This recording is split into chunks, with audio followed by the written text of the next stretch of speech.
The arid lands of Asia, lands of contradiction.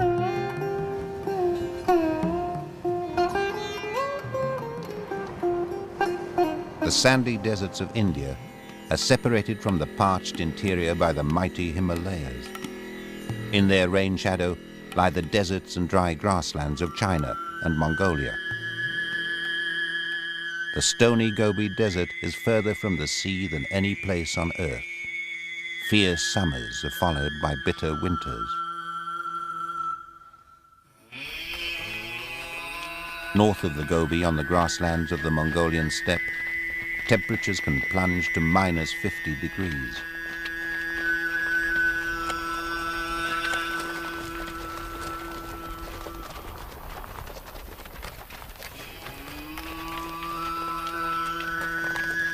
Like the nomads and their domestic horses, the wild animals are tough and resilient. They thrive in the extremes of Asia's arid heart.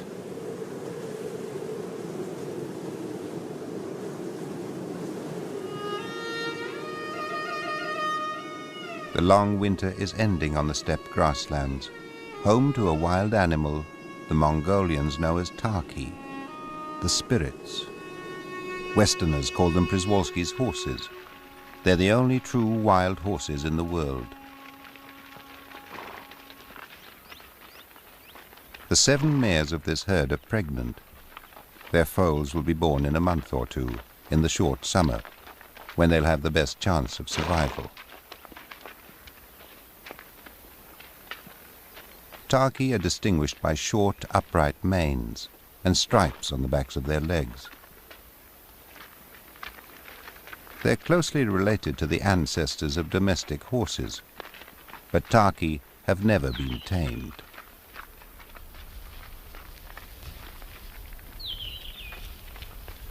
The Mongolians have named the stallion of this herd Khan, after their famous ancestor Genghis Khan.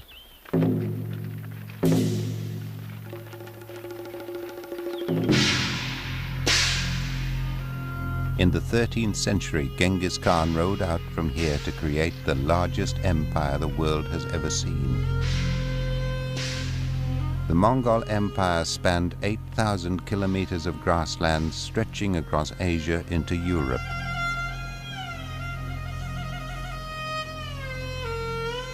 Like the Tarki and Mongolian gazelles, Genghis Khan and his warrior tribes were nomads, constantly on the move in search of good grazing.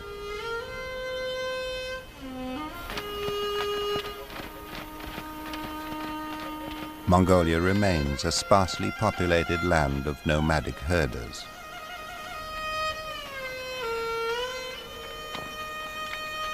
For countless generations, the nomads and their herds have lived alongside the wildlife of the steppe. To the herders, demoiselle cranes are symbols of good fortune. To harm them would bring bad luck. The cranes have their own strategy for surviving the extremes of the steppe. They escape every winter and return in spring to re-establish breeding territories.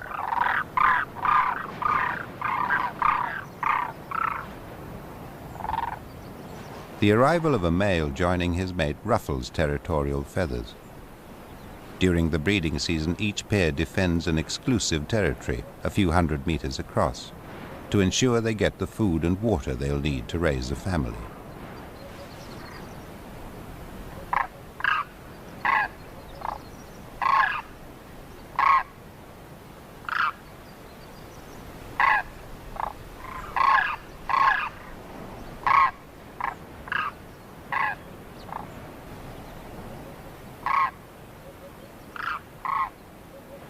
Once they've agreed on boundaries, the couples turn their attention to each other. Cranes are long-lived and often pair for life. Before they breed, they renew their bonds in a demoiselle's pas de deux.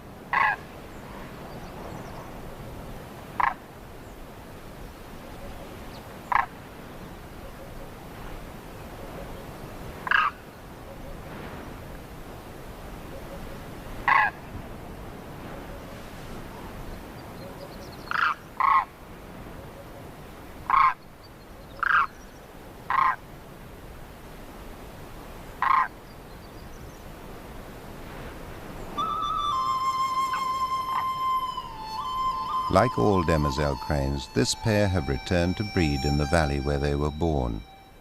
To get back from their wintering grounds in India, they have flown 3,000 kilometers over the Himalayas. The final leg of this astonishing journey was across the Gobi Desert, the bleak center of Asia's arid heart. Gobi means stony. Strong winds have stripped the soil, leaving only stones, polished to a shine by the fierce heat.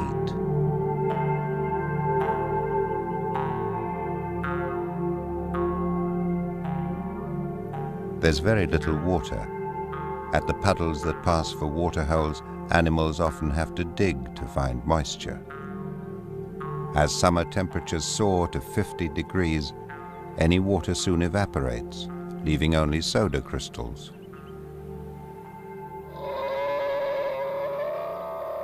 The desolate Gobi is home to the world's only wild camels, the Bactrian camels.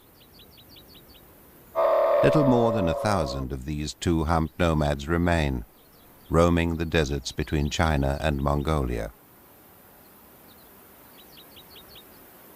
Two females and their month-old calves have joined forces to be safer from predators such as wolves. Camels are superbly adapted to the desert. Bushy eyebrows and double lashes protect their eyes from sand, and they can clamp their noses tight to keep out dust. Soft padded soles stop their feet sinking into sand.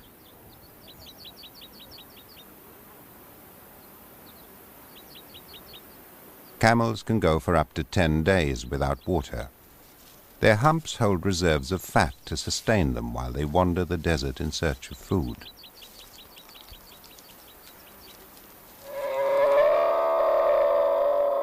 The females are shedding their thick winter coats.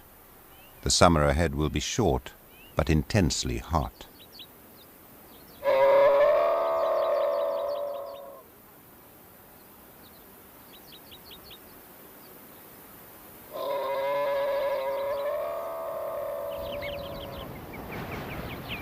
Great gerbils have a different strategy for surviving the desert's extremes. They go underground. The uneven surface of their colony conceals an extensive network of burrows that provide shelter from winter cold and summer heat. The first litter of the year has just ventured above ground. They sniff each other constantly for the reassuring smell of family.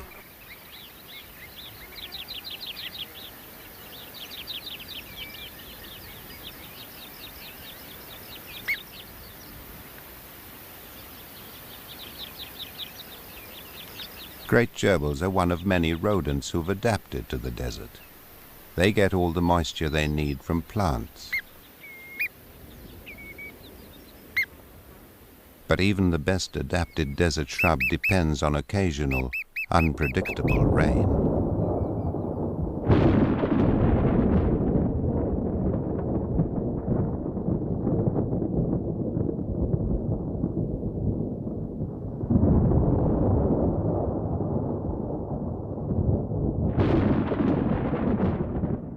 Rain might fall on some parts of the desert and not others. If it comes, it's a blessing.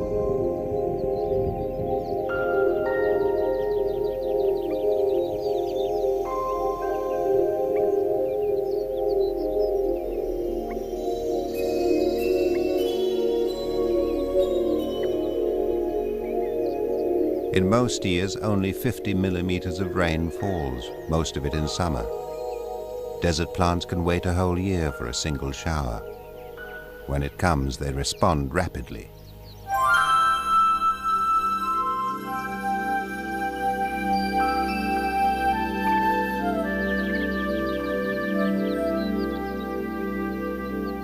But almost as quickly as water appears, the desert air sucks it away.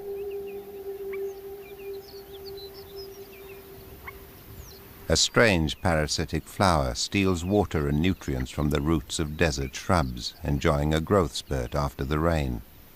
But its bright flowers won't last long in the drying wind.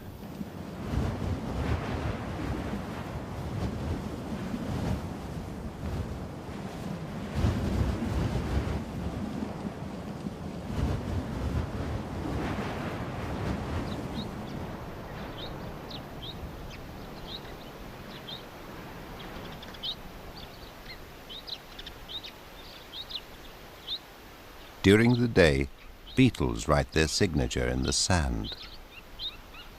But other tracks belong to animals that come out only in the cool of night.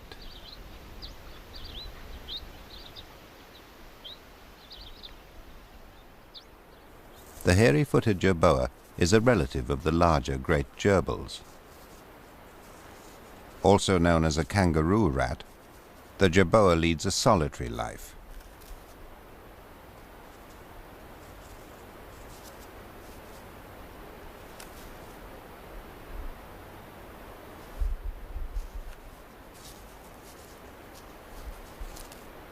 It's much more adventurous than the great gerbils, and may travel more than 2 kilometers a night to find food.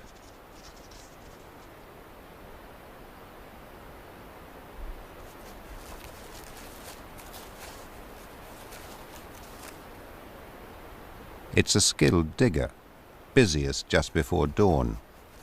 In only 10 minutes, a jerboa can dig a hole 1/2 meter long, where it will hide from the heat of the coming day.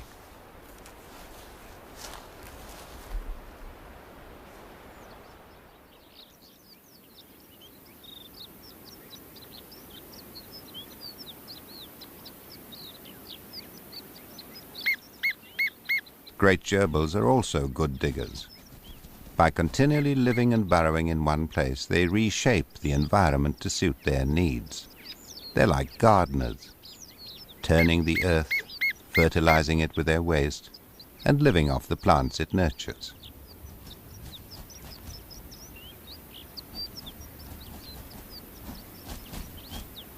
Their gardening strategy has stood the test of time. Although each gerbil only lives for 2 to 4 years, some of their colonies are centuries old. Gerbils are great hoarders. They stockpile in spring in case there's a summer drought, and in autumn they accumulate for winter.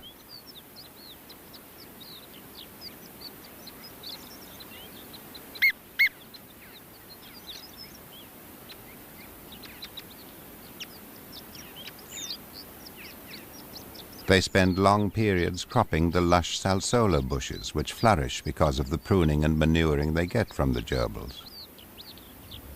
The youngsters grow quickly and soon learn to harvest for themselves. They must also learn to keep an eye out for danger.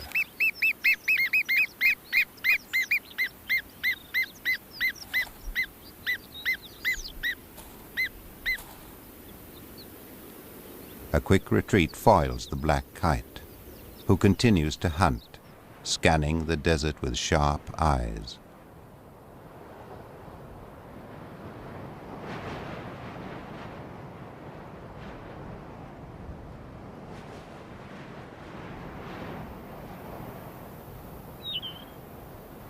A female buzzard hovers above her nest as her paler mate delivers his catch.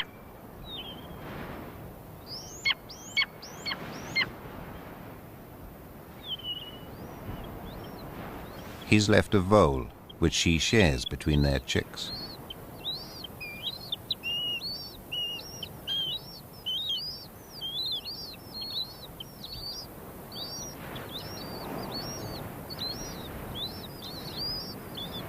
Birds of prey are feared by all small desert animals.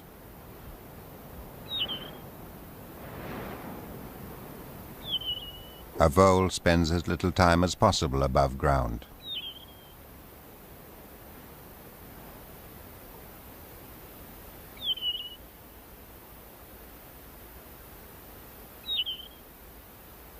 A lizard relies on camouflage and stealth, which sometimes isn't enough. A luckless lizard is lunch for the buzzard chicks.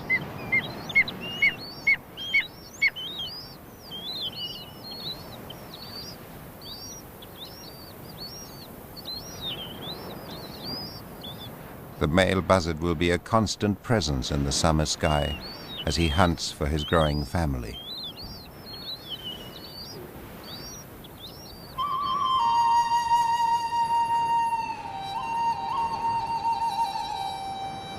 Summer starts later on the more northerly steppe where the demoiselle cranes are just beginning their family. Their nest is a simple scrape of pebbles in short grass.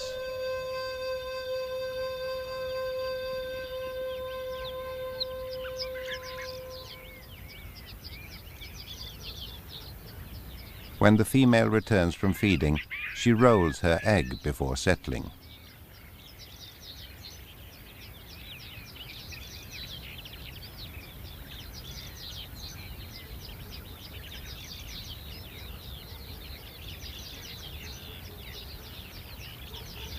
She'll incubate the egg for a month while her mate patrols their territory.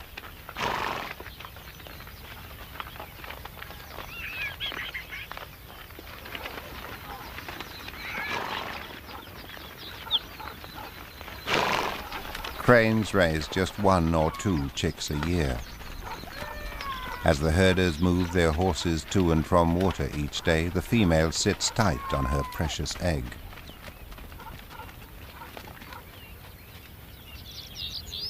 Khan and his herd are feeding on lush summer grass by a small river.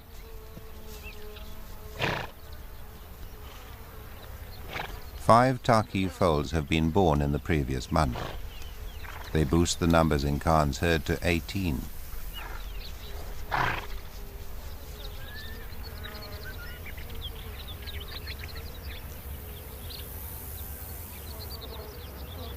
Life seems idyllic, but it hasn't always been easy. In 1968, Przewalski's horses were driven to extinction in the wild. Since the early 1990s, animals bred in zoos have been released in areas such as here, in Huste Nuru National Park, now home to more than 100 wild Taki.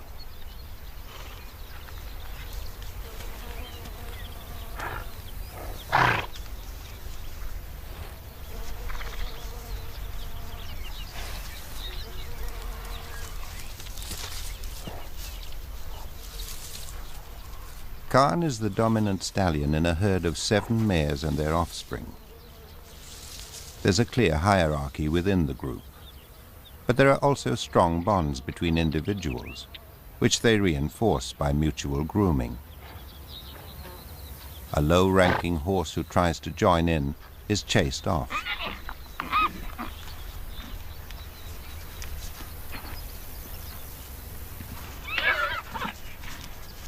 The last mare to give birth is coming into heat. Khan and some of the young stallions cluster round to see if she's ready to mate.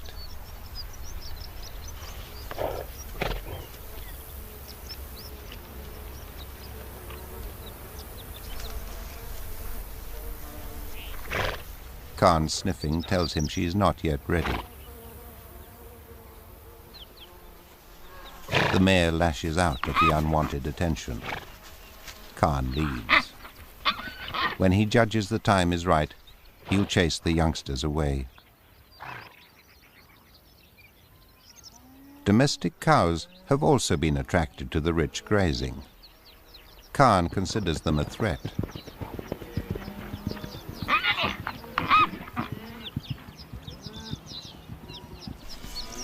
Cattle compete for food, but it's Mongolia's 3 million domestic horses that pose the greatest threat to the Taki's long-term survival.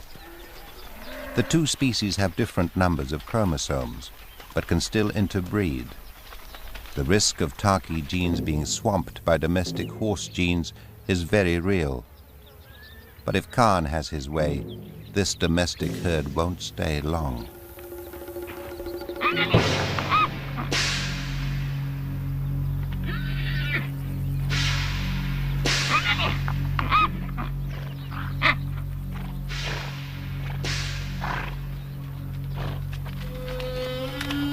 For today, at least, Khan is the winner.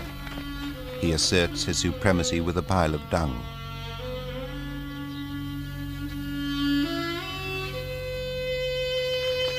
The domestic stallion moves off before he gets hurt.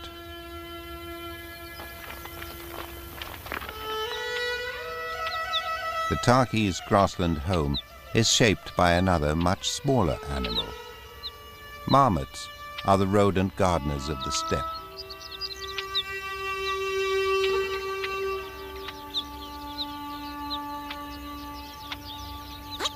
Unlike the desert gerbils, marmots are long-lived.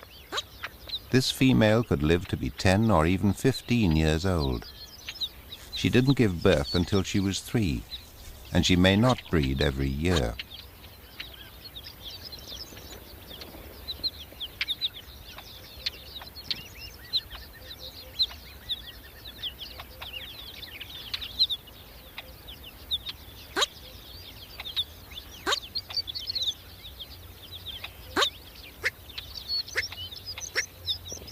Marmots face many threats.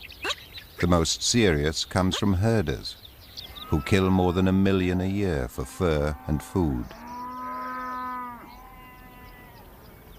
Because demoiselle cranes are symbols of good fortune, that's a danger this chick won't face. Within hours of hatching, it's following its parents. The adults are looking for seeds and insects for their chick. Dung from the domestic herds is a rich source of beetles and worms.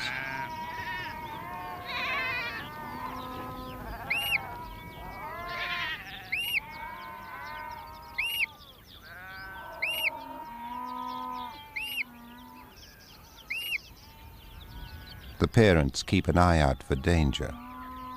They may not have a burrow to escape to, but they do have bravado.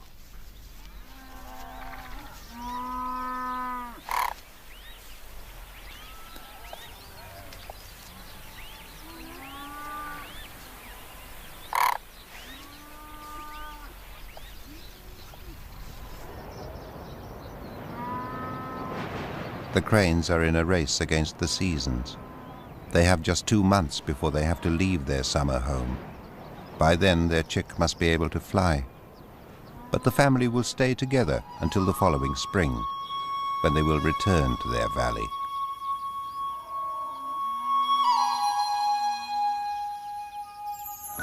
The end of the short summer is already in sight.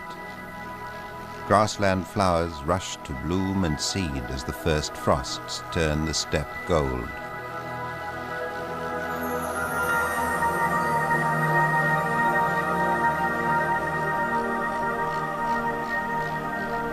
Fat and well-fed, the young marmots are ready to hibernate as soon as the first snow falls.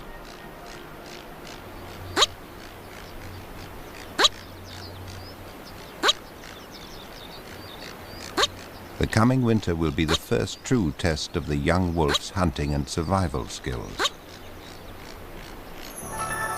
In a sheltered valley, flies are in a frenzy of late afternoon mating. They won't last the winter, but their eggs will.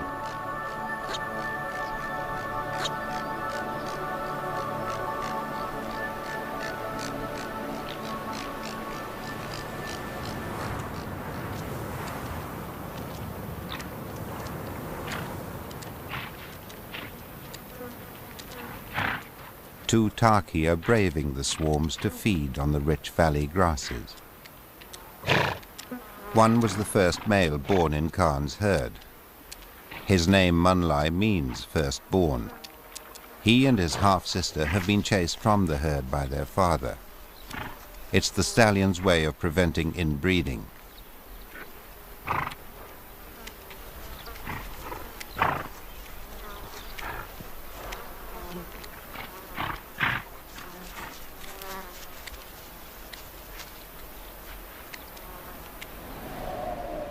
High on a windy ridge away from the flies, Khan feeds with his group. They've lost one foal to wolves which attacked late one night, but the remaining animals are in peak condition.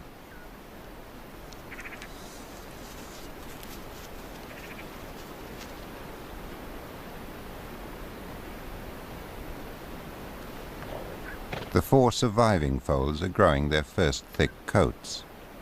Their places in the hierarchy of the herd reflect the status of their mothers. Khan, as always, grazes on the edge of the group, keeping an eye on the herd.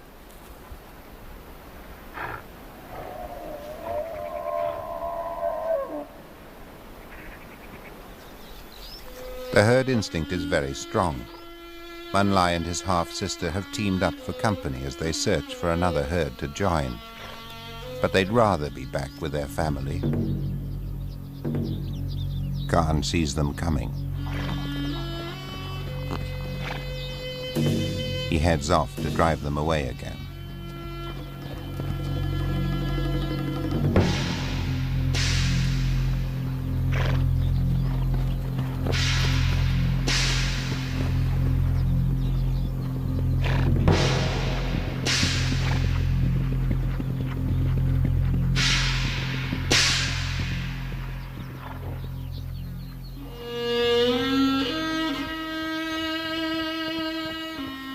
The rejected pair retreat. Their father is too fierce to confront. They'll keep looking for a home. The search will be hardest for Munlai, who'll have to challenge a stallion for control of a herd. Unsettled, Khan moves his mares away, pushing from the back.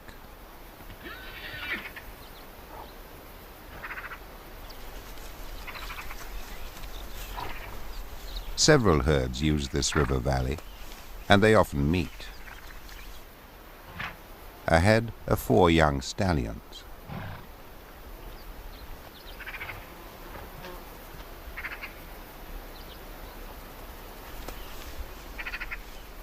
The bachelors have their eyes on the mares.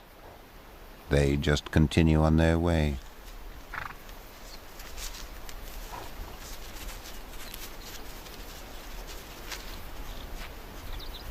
But Khan has other ideas. He'll tolerate potential rivals even less than his own adult children. He quietly places himself between the stallions and his band. The young interlopers are easily discouraged. They're not yet ready to pick a fight with Khan.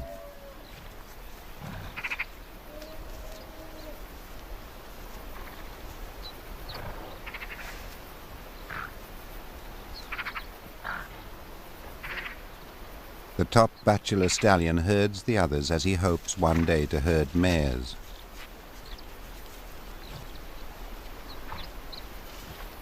Khan asserts his authority, rounding up his group.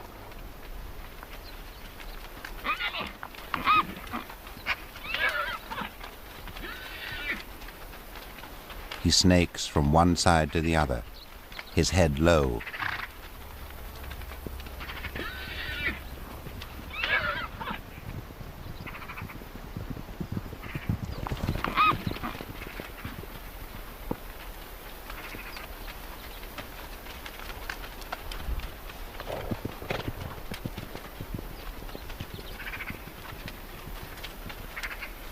The mares are strong-willed and lash out.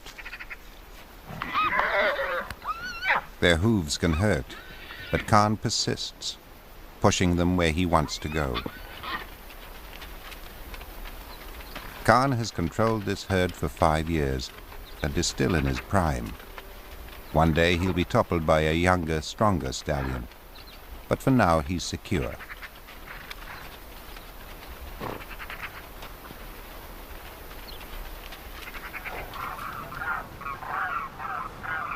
Autumn is a time of gathering. Families of demoiselle cranes feed in big flocks as they prepare for their migration back to India. To escape the harsh winter of their homeland, these great travelers will set out on an arduous journey that may take them as long as 3 weeks.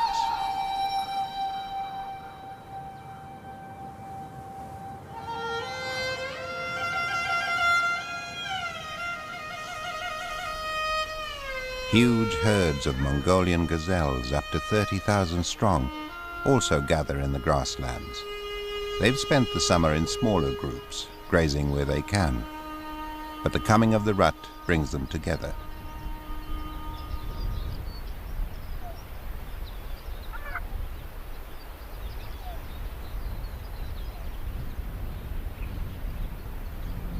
This year, summer rains, normally such a blessing, have become instead a curse. More than 3 times the usual rain fell. The soils are too sodden to drain the water away.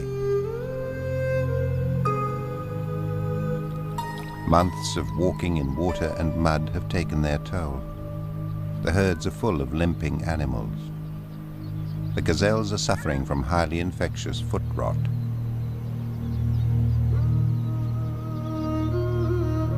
The painful rot starts on the soles of the feet. The sick animals lose their appetite and are eventually unable to walk.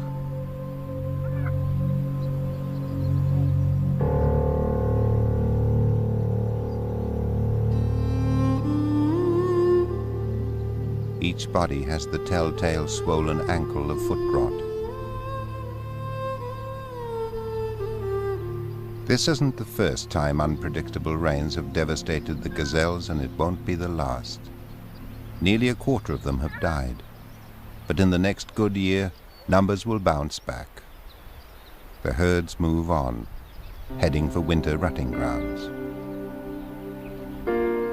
The greatest pain a sick gazelle can suffer is to be left behind.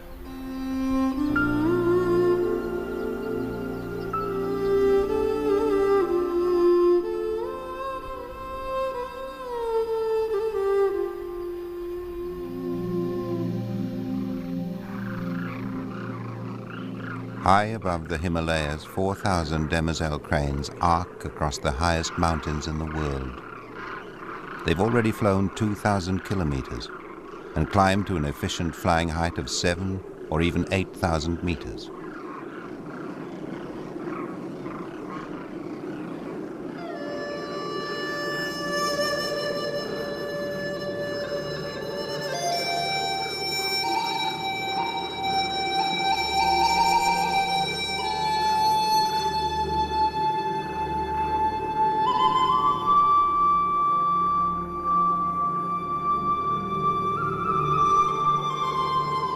Fierce headwinds make their epic journey even more challenging.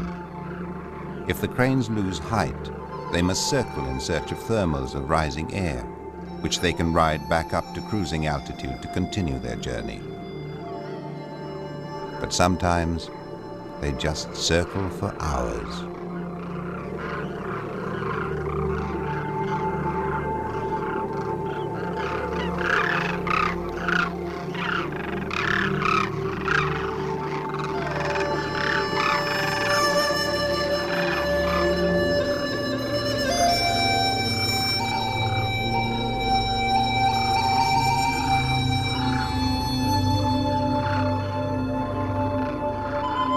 The cranes still have 1,000 kilometers to fly before they reach their wintering grounds. The deserts of India are very different from the land of their birth, but they have many reminders of their homeland.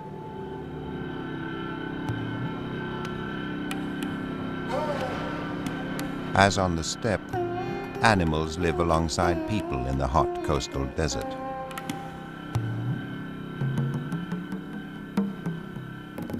Chinkara, or Indian gazelles, are related to Mongolian gazelles. The shifting, waterless dunes can only support small groups of Chinkara that get all the moisture they need from plants. Males mark out small mating territories by rubbing bushes with scent glands on their foreheads. They also leave small piles of dung as claims of ownership. It'll soon be the rutting season, and the battles have already begun. Males fight over territorial boundaries and the right to mate with females who pass through.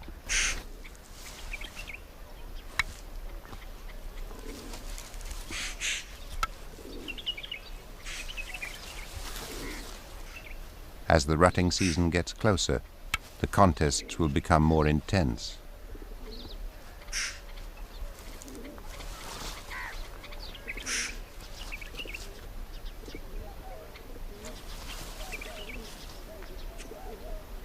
Until recently, Chinkara shared the edges of the sandy desert with wild asses, relatives of the Mongolian Tarki. But the asses, or gorku, are now only found on salty mudflats known as the Ran, the desolation.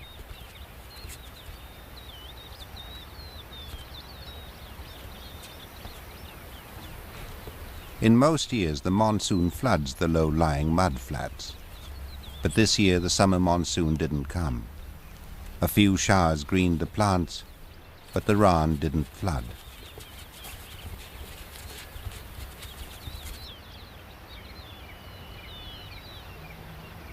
Herds of females and their young return to the mudflats each morning, led by a dominant mare. Gorkha's stallions don't belong to a herd. The stallion who gets mating rights will usually be the one who controls the best grazing area. The herd passes through a territory belonging to an old stallion locals have named Bandia, meaning no tail.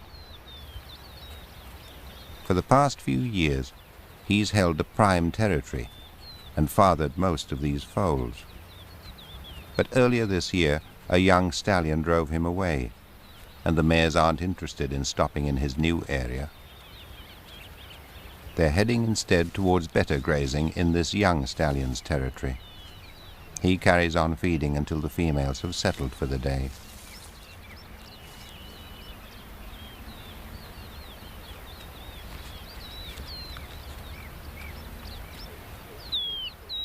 The foals were all born around the same time. A number of mares are in heat. The young stallion makes his move.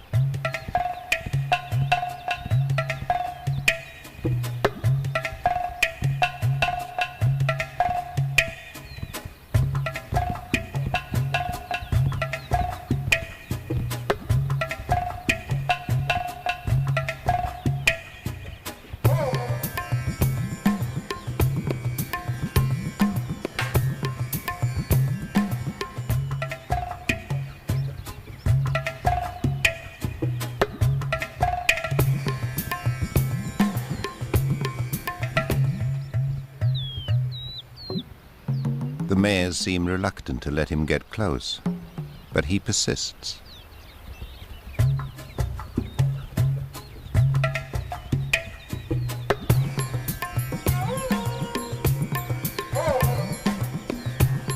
Sometimes he nearly succeeds.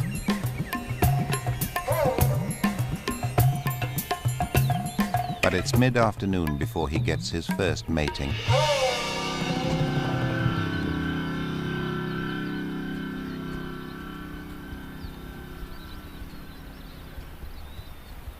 Bandia, the old stallion from next door, makes his move. The mares watch his approach into the young stallion's territory.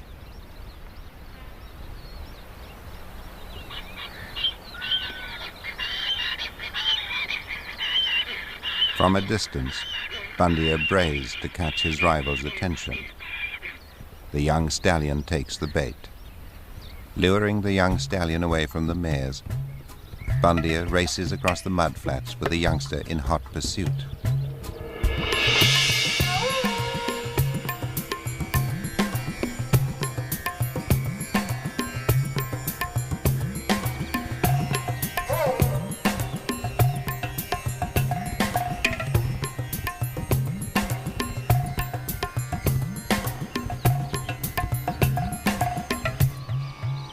It's several kilometers before the young stallion gives up, leaving the wily Bandia to run back to the mares.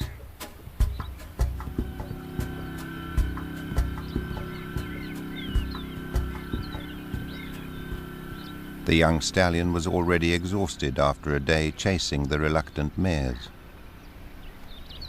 Now he's too tired even to walk back. The mares are much more at ease with Bandia. He'll father some of next year's foals after all.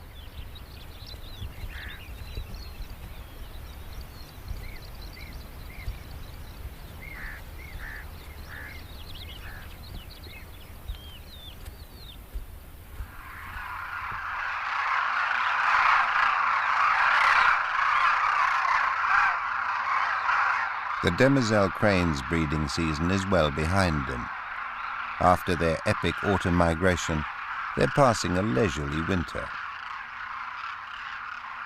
Cranes have always come to winter in India, but the huge flocks at the village of Kitchen on the edge of the desert are here by express invitation. As part of their religion, the villagers not only tolerate wild animals, they encourage them.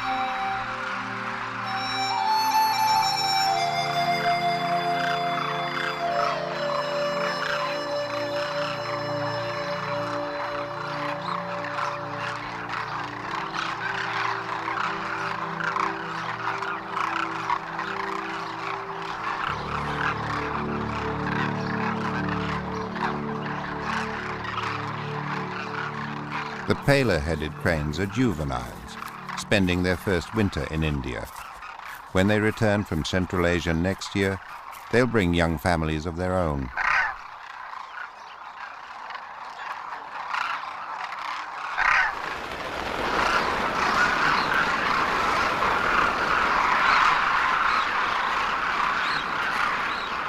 As soon as they've eaten all the grain, the cranes leave the feeding compound to spend the day at a nearby water hole.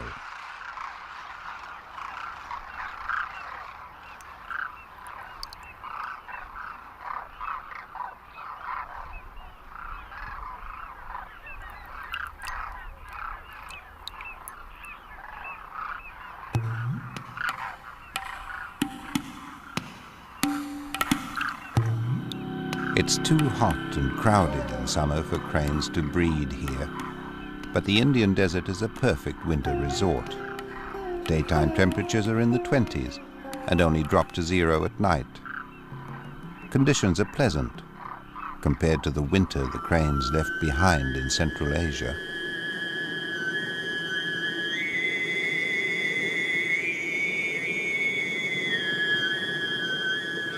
The arid heart has been gripped by wintry cold for 3 months, and there are still 3 months to endure. The air is so dry that usually very little snow falls. This year's snow is exceptional. The gazelles that survived the foot rot epidemic forage for dry grass beneath the snow, alongside domestic camels blanketed in winter coats.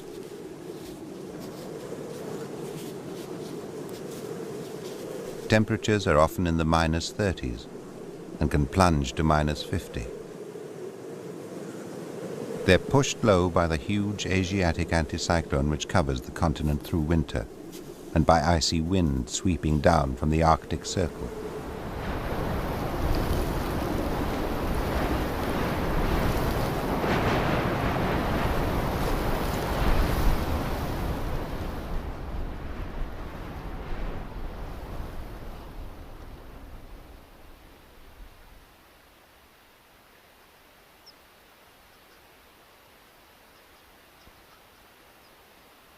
It is 70 or even 80 degrees colder than midsummer. The river is frozen, except where Taki have broken through to running water, which steams in the freezing air. The snow is powder dry. Water is as much at a premium as it was in summer. Every couple of days, Taki must come to drink.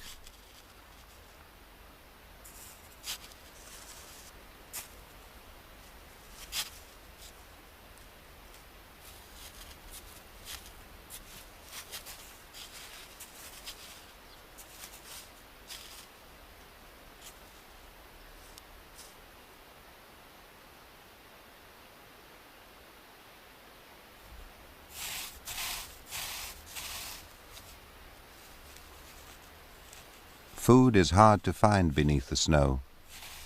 Although the Taki have kept their good condition from summer, with more than 3 months before winter ends, the hardest time is yet to come.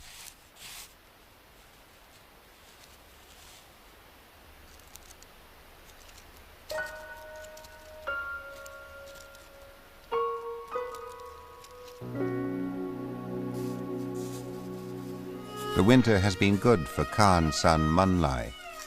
He's now the dominant stallion of his own small herd of mares. He inherited them by accident when their dominant stallion was overthrown.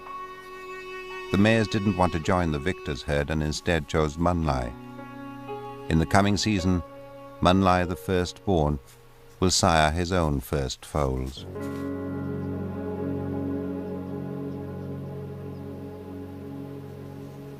Up on the hill, his father Khan is still in control. His herd has increased with the arrival of the 4 bachelor stallions whose presence, for the time being, he seems to tolerate. Perhaps greater numbers give better protection from wolves, who are now lean and very hungry.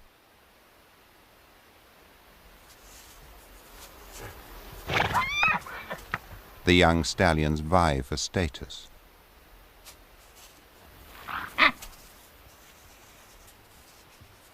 The bachelors take a special interest in Khan's dung.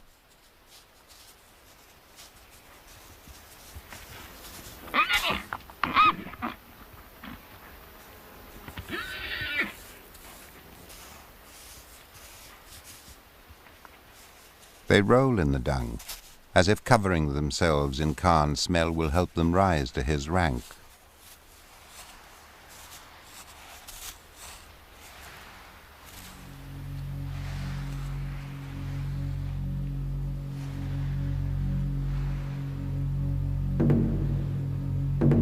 Khan is still the dominant stallion. One day a challenger will overthrow him, but the Khan dynasty is secure.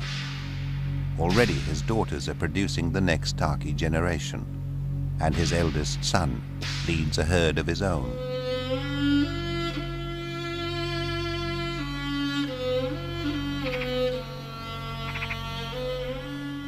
The rise and fall of a stallion is as much a part of life for these nomads as the ever-changing seasons.